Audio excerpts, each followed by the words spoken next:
What's up, my favorite fluffies out there? So I'm making a video response to an article done in the Huffington Post by Priscilla. She asked me some questions about the article and some of the things that were in it, and I just want to make a little video response about it. So the first one is, and it was regarding the tweet from Dogpatch Press, and the quote line goes. It wouldn't be surprised if there's a short distance between Putin and Foxer than we think. I find this really funny. And I think the reason why Dogpatch Press made this comment was because when I was looking for artists to commission work for the group and myself, a lot of the American-based and some of the European-based furry artists wouldn't take my commissions because I'm not very liked, which is totally fine. You don't want my money, that's great. I'll find somebody else who'll take my money. And I ended up finding a whole bunch of Russian furs that were willing to take my money, and I started a co-relationship with them, and they did lots of work for us.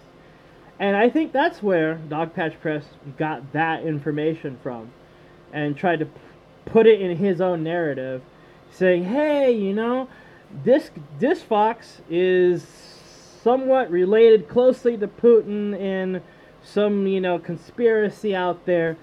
And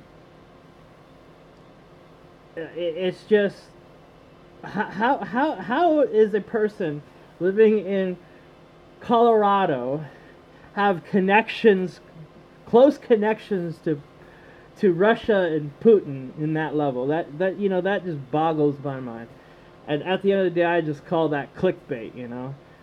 Typical way of trying to get attention, and keep bringing up the subject of, furry raiders and Foxer like myself.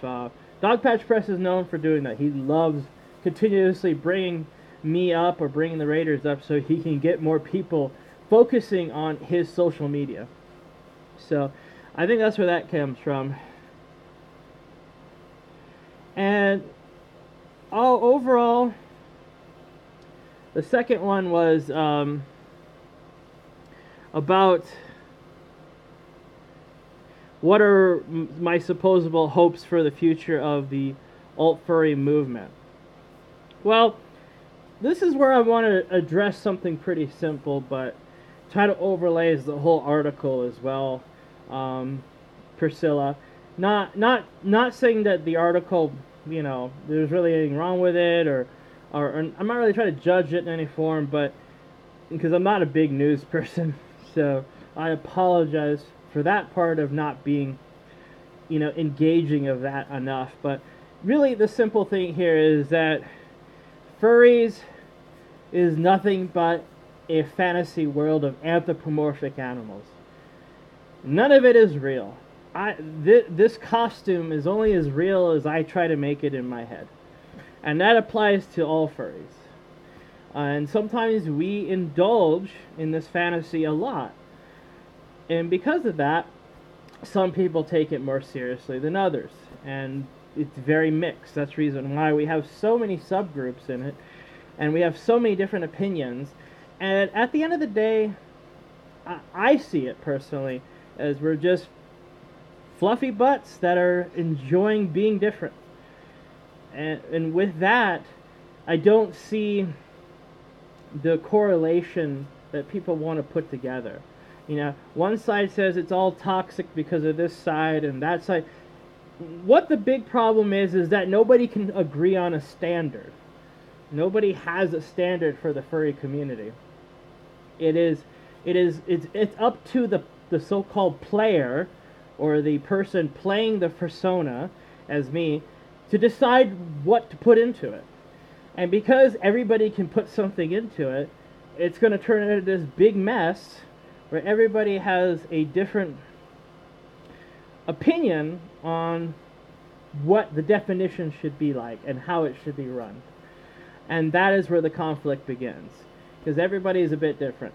And for me personally, and what I project onto the furry raiders as my group, is that everybody we want to be welcoming to everybody. We want to be able everybody to express themselves. Expression without limits. Because if you're in a fantasy world, anything can happen, and it kind of does. There's parts of the furry fandom that are very sexual, and there's really no limits in that sexual component. And the same would go for other expressions. People may have political expressions. People may have hobbies that they want to express part of their furry side. I mean, I kind of do that with myself. I'm a big car guy, and I like to express my love for automobiles with furry as well. And if anybody asks what my political beliefs are, I'm still sitting down on the apolitical spectrum. I don't really want to worry about politics. So when somebody asks me how I feel about alt furry or the future of it, alt furry is actually a separate group from the furry raiders and myself, and they have their own ideological path or mission, their own mission that they want to follow. And I'm not going to stop them from having their mission because it doesn't affect me. I don't feel that what they do affects me, so why should I get involved and put my foot in the door and say, no, you're doing it wrong, or it needs to be done this way. My mission is to be myself, to be Foxler, and to support my group, the Furry Raiders, which has its own mission goal of welcoming everybody and giving everybody's right to express themselves freely in different levels. So that's what I'm about. And you can see that because each group is slightly different, everybody rejects each other. So you can see why the supposable real Nazi furries reject me, because I don't follow their specific guidelines.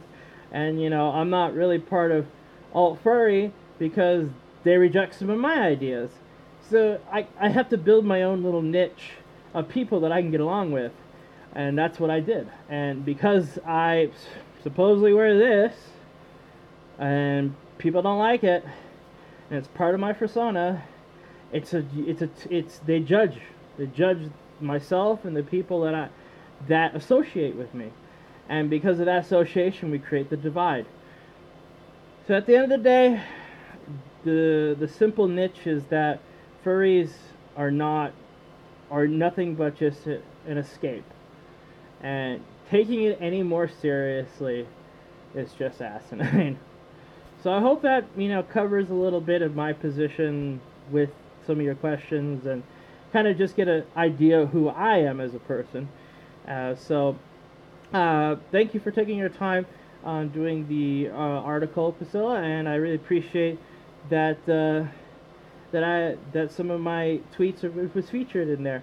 And so I hope you have a good rest of the evening. Talk to you later.